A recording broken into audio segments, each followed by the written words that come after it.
Hello guys, നമ്മൾ കൊട്ടിയൂർ അമ്പലത്തിൽ എത്തി.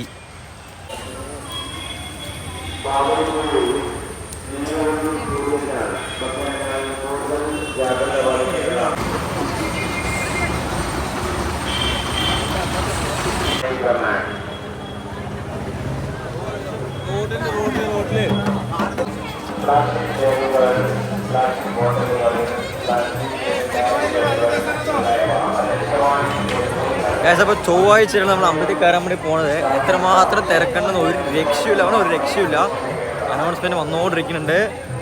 അപ്പോൾ നമ്മൾ ഞായറാഴ്ചത്തെ പരിപാടി നല്ല തിരക്കുണ്ടാവും. നമ്മൾ ഞായറാഴ്ച മാറ്റിയിട്ട് ചൊവ്വാഴ്ചക്ക് ആക്കിയിരിക്കുന്നത്. പോയി നോക്കാം എത്രമാത്രം തിരക്കുണ്ട് എന്നുള്ളത്.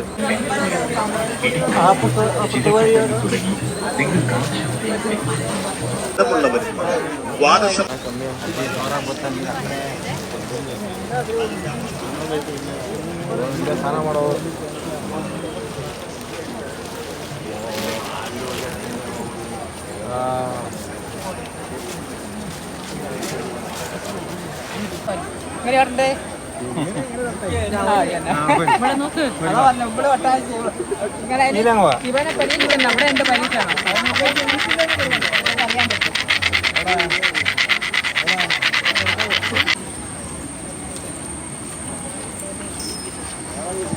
അപ്പോൾ നമ്മൾ നല്ലൊരു കുളിയും പാസ്സാക്കിയിട്ട് തൊഴാൻ വരി നിൽക്കാൻ വേണ്ടി പോവാണ്. എത്ര തിരക്കുണ്ടെന്ന് അറിയില്ല.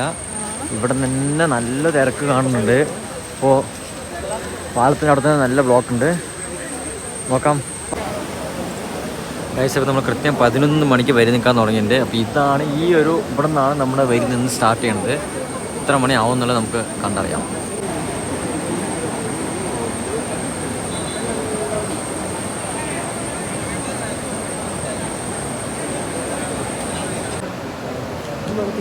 പോകുമ്പോഴേ ആ വെള്ളത്തിൽ അവിടെ വെള്ളമുണ്ട്, അവിടെ നിന്ന് എടുക്കാട്ടാ. രുദ്രാക്ഷൊക്കെ കാണിച്ചിട്ട് ശിവനെ വന്ന് നിൽക്കണം. മാറി എടുത്തില്ലേ? മാമനെ വാങ്ങിച്ചിട്ട് വരണം.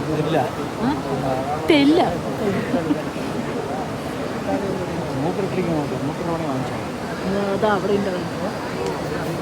അവിടെ നിറയുണ്ട്.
കൊട്ടിയൂർ അമ്പലത്തിൽ നല്ല മഴ തുടങ്ങി.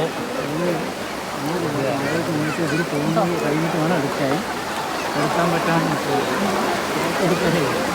പോട്ടെ വേണ്ടി നിൽക്കുകയാണ്. ജനം എന്ത് ചെയ്യണമെന്ന് വെറുതെ നനയാതെ നീയെ.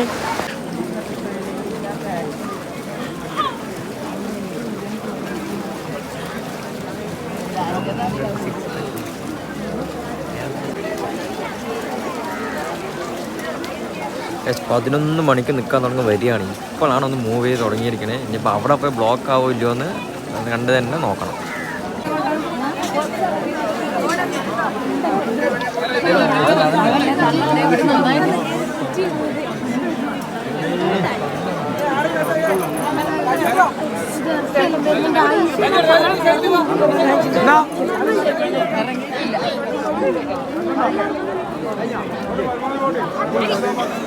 ഒന്നിച്ചു വാ.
ഇന്ന് മാത്രം അനുഭവപ്പെട്ട തിരക്ക് ഒരു രക്ഷയില്ലാത്ത തിരക്കാണ്. ഏകദേശം നമ്മൾ 11 മണിക്ക് വരി നിൽക്കാൻ തുടങ്ങിയതാണ്. 3 മണിക്കാണ് നമ്മൾ ദർശനം കണ്ട് ഇറങ്ങിയത്. അപ്പോൾ അത്രമാത്രം ഒരു പൂജാ സൽക്കാരങ്ങളൊക്കെ ആയിരുന്നു.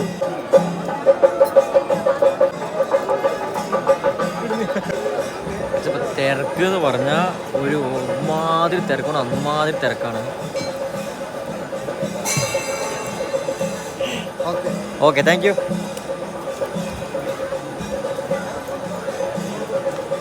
തിരക്ക് പറഞ്ഞാൽ നല്ല തിരക്ക്. അതായത് നമ്മൾ ഞായറാഴ്ചത്തെ പ്ലാന് മാറ്റി ചൊവ്വാഴ്ചയ്ക്ക് പോകാമെന്നുള്ള പ്ലാനിൻ്റെ മൈൻഡ് വന്നത്. പക്ഷെ ഇവിടെ എത്തിയപ്പോൾ നല്ല നാള് നമ്മൾ പ്ലാൻ ചെയ്തിട്ടാണ് വന്നത്. രോഹിണി നക്ഷത്രമായിരിക്കും, നല്ല തിരക്കുണ്ടാവും, നല്ല പൂജ കാര്യങ്ങളൊക്കെ അത് പ്ലാൻ ചെയ്തിട്ട് തന്നെയാണ് നമ്മൾ വന്നത്. പക്ഷേ ഇത്രമാത്രം തിരക്കിൽ നിർത്തി നമ്മളെ കൊണ്ട് ചെയ്യിപ്പിക്കുന്ന പ്രതീക്ഷിച്ചില്ല. പക്ഷെ അമ്മാതിരി പൂജയായിരുന്നു. കാര്യങ്ങളൊക്കെ നമുക്ക് നേരിട്ടൊന്ന് കാണാൻ വേണ്ടി പറ്റി, നമുക്ക് ഒരുക്കി തന്നു. നല്ല തിരക്കുണ്ടായിരുന്നു. എന്നാലും ഇപ്പോൾ എഴുന്നള്ളിപ്പ് നടന്നുകൊണ്ടിരിക്കുകയാണ്. അപ്പോൾ എഴുന്നള്ളിപ്പ് കഴിഞ്ഞ ഉടനെ നമുക്ക് ഇവിടെ നിന്ന് ഇറങ്ങും. ബാക്കി വിശേഷങ്ങൾ വഴിയെ കാണിച്ചു തരാം.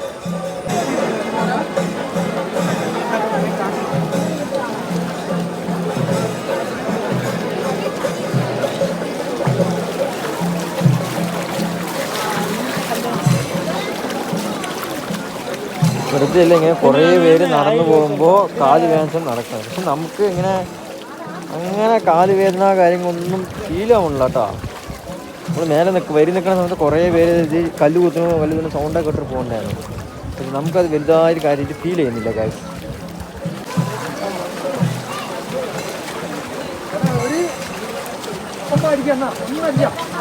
കല്ല് വേദനയ്ക്കൊന്നുണ്ട്. അവിടെ വലിയ വേദന അറിഞ്ഞില്ലെങ്കിൽ ഇവിടെ കുറേശ്ശെ നടന്നു വരുമ്പോൾ നിങ്ങൾക്ക് നല്ലോണം കാല് വേദന ഫീൽ ചെയ്യാൻ വേണ്ടി കഴിയും. കാരണം ഇത്രയും നേരം വെള്ളത്തിൽ നിന്നിട്ട് കാല് കുതിർന്ന് നല്ല സോഫ്റ്റായി കിടക്കുകയാണല്ലോ. അപ്പോൾ എങ്ങനെ പോയാലും ഈ കല്ല് ഇങ്ങനെ കാല് കുത്തുമ്പോൾ കാല് വേദനിക്കും, സ്വാഭാവികം. ഗായ്സ്, ഇത് അപ്പോഴേ വന്നപ്പോഴേക്കാളും വെള്ളം നല്ല സ്പീഡിൽ കുത്തൊലിച്ച് വരാൻ തുടങ്ങിയിട്ടുണ്ട്. അപ്പോൾ ഇതിൽ കുളിക്കാൻ ഇറങ്ങാൻ പരമാവധി ശ്രദ്ധിക്കുക. ഇവിടുത്തെ ഒഴുക്കും കൂടി, അതേമാതിരി ഇവിടുത്തെ ഒഴുക്കും നല്ലോണം കൂടിയിട്ടുണ്ട്. കറക്റ്റ് ഈ പാലത്തിൻ്റെ ഇവിടെയുള്ള സ്പോട്ടാണ് ഗായ്സ്. എന്തോ വെള്ളത്തിൻ്റെ സൗണ്ടാണ്. നിങ്ങൾക്ക് ശരിക്കും അത് കേൾക്കാൻ വേണ്ടി സാധിക്കുന്നുണ്ടെന്ന് എനിക്ക് മനസ്സിലാവുന്നുണ്ട്. നോക്കി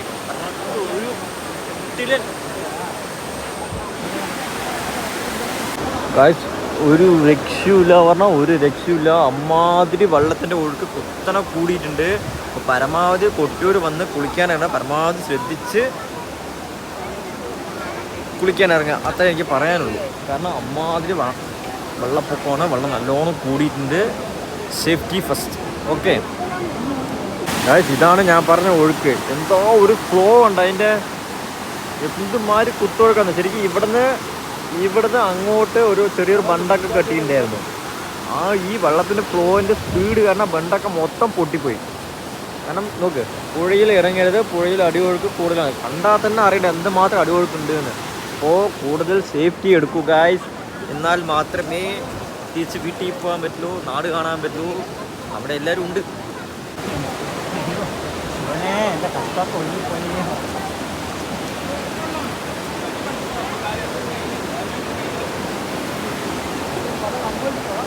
ഗൈസ് ഇതാണ് നമ്മുടെ ക്ലോക്ക് റൂം. അപ്പോൾ നേരെ നമ്മുടെ ഈ പാലത്തിൻ്റെ ഇവിടുന്ന് നേരെ ഓപ്പോസിറ്റ് കാണുന്ന ഭാഗത്താണ് ക്ലോക്ക് റൂം ഉള്ളത്. അപ്പോൾ നമ്മുടെ എന്തെങ്കിലും സാധനങ്ങൾ സേഫ്റ്റി ആക്കി വെക്കണമെങ്കിൽ നമുക്ക് ഈ ക്ലോക്ക് റൂം യൂസ് ചെയ്യുന്നു. അതേമാതിരി ആ പാലം ഇറങ്ങി വന്നു കഴിഞ്ഞാൽ നമുക്ക് ബാത്റൂം പോകണമെങ്കിൽ ഫ്രഷ് ആവണമെങ്കിൽ കാര്യങ്ങളൊക്കെ പാലം ഇറങ്ങിയത് വലത് ഭാഗത്തുണ്ട്. അതും കൂടെ ഞാൻ കാണിച്ചു തരാം.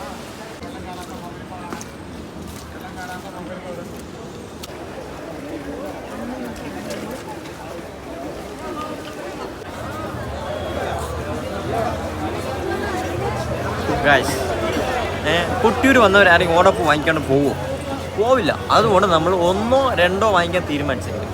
സോ ലെറ്റ്സ് ചെറിയൊരു മുളക്കൂട്ട് നോക്കിയിട്ട് അല്ലെങ്കിൽ വാങ്ങിക്കാൻ നോക്കും കേട്ടോ.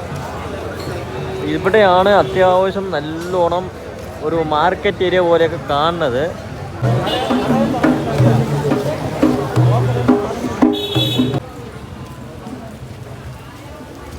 അപ്പോൾ അക്കരെ കുട്ടികൾ വന്ന് നമ്മൾ അടുത്ത് ഇക്കരെ കുട്ടികളുടെ അമ്പലത്തിൽ കൂടി കയറാമെന്നുള്ള പ്ലാനിൽ നമ്മൾ കയറാൻ വേണ്ടി പോവാണ്. നട അടച്ചിട്ടുണ്ടോ ഇല്ലയെന്നൊന്നും നമുക്കറിയില്ല. ആരും പോയി നോക്കാം. അത്യാവശ്യം തിരക്ക് ആൾക്കാർ വന്നുകൊണ്ടിരിക്കുന്നുണ്ട്. അപ്പോൾ എന്തായാലും നട തുറന്നിട്ടുണ്ടാവും എന്നുള്ള പ്രതീക്ഷയിലാണ് നമ്മൾ പോകുന്നത്. നോക്കി നോക്കാം അല്ലേ.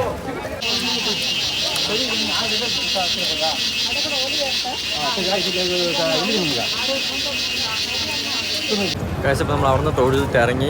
ഇനിയിപ്പോൾ നേരെ നമ്മൾ പോണത് വണ്ടി നിർത്തിയ സ്ഥലത്തേക്ക് വണ്ടി തപ്പി നടക്കണം. പെട്ടെന്ന് നമ്മൾ കഴിഞ്ഞ കൊല്ലം വന്നപ്പോഴും നിർത്തിയ അതേ സ്ഥലത്തിനാണ് വണ്ടി നിർത്തിയിരിക്കുന്നത്. അപ്പം പിന്നെ കുറച്ച് എളുപ്പത്തിൽ നമുക്ക് വണ്ടി കണ്ടുപിടിക്കാനായിട്ട് പറ്റും. ഇവിടെയാണ് KSRTC ബസ് സ്റ്റാൻഡ്. വണ്ടികളൊന്നുമില്ല, എല്ലാം ഓട്ടം പോയിരിക്കുകയാണ്, ഒന്നുമില്ല ഗൈസ്. അപ്പോൾ അടുത്ത ട്രിപ്പ് വരുമ്പോൾ എല്ലാവരും വണ്ടി കയറി പോകുന്നത്. ഇപ്പോൾ തിരക്ക് കുറച്ച് കമ്മിയാണ്. ചൊവ്വാഴ്ച ആയതുകൊണ്ടായിരിക്കും തോന്നുന്നു.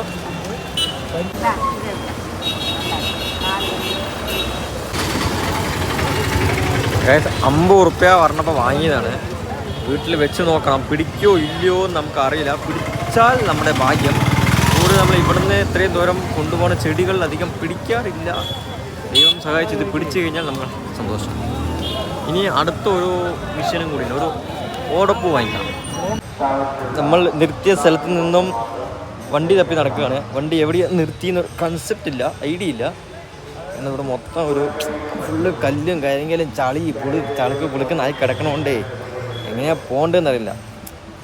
നമ്മുടെ വണ്ടി നമ്മൾ കണ്ടു, അവിടെയാണ് വണ്ടി നിൽക്കുന്നത്. വണ്ടി കണ്ട സ്ഥലം കണ്ടു. ഇനിയിപ്പോൾ എല്ലാം ഒന്ന് കയറ്റി ഡ്രസ്സൊക്കെ ഒന്ന് മാറ്റി ഒന്ന് സെറ്റാവണം. ഫുൾ നനഞ്ഞ് പിണ്ടിയായിട്ട് കിടക്കുകയാണ്.